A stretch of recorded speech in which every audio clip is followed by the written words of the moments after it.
Welcome back to Damn Kind Conversations. Welcome back to another episode of Damn Kind Conversations. Okay, let's give this one a go. Apologies for any additional sound effects. I'm just getting over a cold. Today on Damn Kind Conversations, we will be talking to... So, hi everyone. Welcome back to Damn Kind. With a short break from our regular interview series of publishing an interview every couple of weeks. So good to meet you. Thank you so much for agreeing to do this. I really appreciate it. First and foremost, I'd like to announce that season 1, I'm calling it season 1, is now finished. And I'm currently working on a season 2 based on some of the learnings from this experience so far. Are you really going to let your insecurities get in the way of you helping people while you're here? I want to say thank you to the guests that have participated in this fledgling project thus far. I'm Heather Lefevre. My name is Catherine Brooks. My full name is Neil Schomburg Stevens. So my name is Ola. My name is Bonnie Wan. I'm extremely grateful for the unique perspectives that you've brought and the absolute vulnerability that you've brought to the conversation. Yeah. You caught me off guard a little bit. I had multiple fibroids, and this very delicate doctor told me that my uterus looked like a cauliflower. I was traumatized. I don't think I've shared this with you. I've learned that I'm autistic. There's a lot of women that are not diagnosed. We're considered high masking. We know with the data is that women, especially in the middle ranks, fall out of their careers. They choose not to keep going because it feels impossible. It feels like the sacrifices are going to be too great. You mentioned Tantra. Are you getting into it? Could you tell me a little bit more? So I guess this is definitely vulnerable. Today, though, I'd like to focus on mostly an update around starting a new project and give you an inclination how I want to steer it in the future.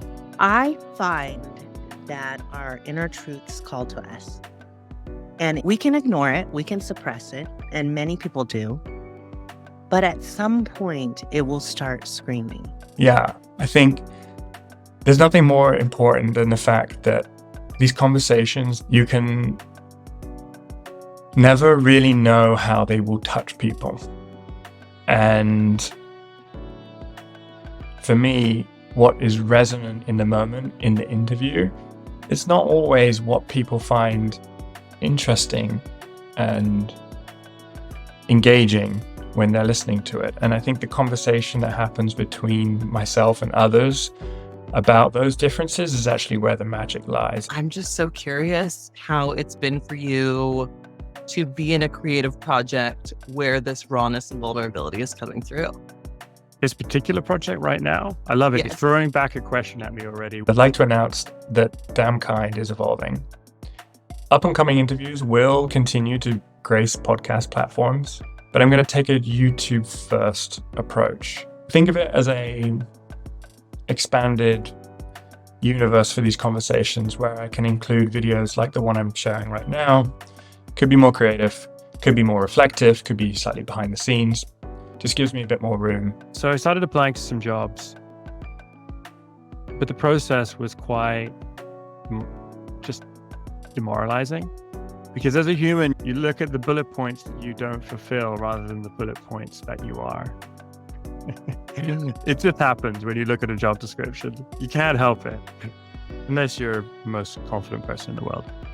Anyways, I applied to a few jobs, but then I realized this is really not serving me. I'm actually veering away from my proposition.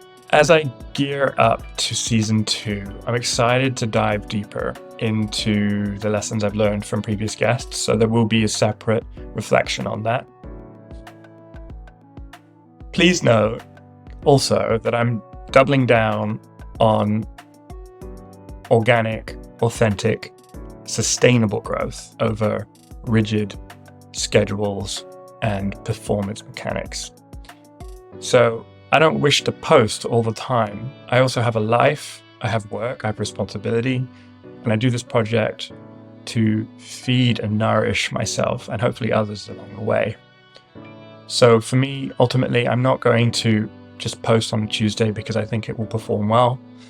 I will post and share when it feels appropriate. Beautiful light.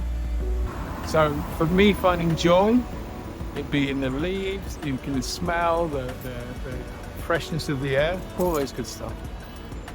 It's all free, and that's all you need to do. It's just like breathe it in, and you're good. Good for the song. Thank you, Neil. So please, on a final note, please join me on this channel on YouTube for a broader range of content. Don't forget to visit Season 1 podcast interviews if you've missed any to get ready for the new season. For now, thank you for being a part of this journey with me. Your support is truly appreciated. Stay tuned for what's next. And remember that every conversation, every story is an opportunity to learn and grow. This is something I'm telling myself and to circulate the kindness amongst us all. Thank you.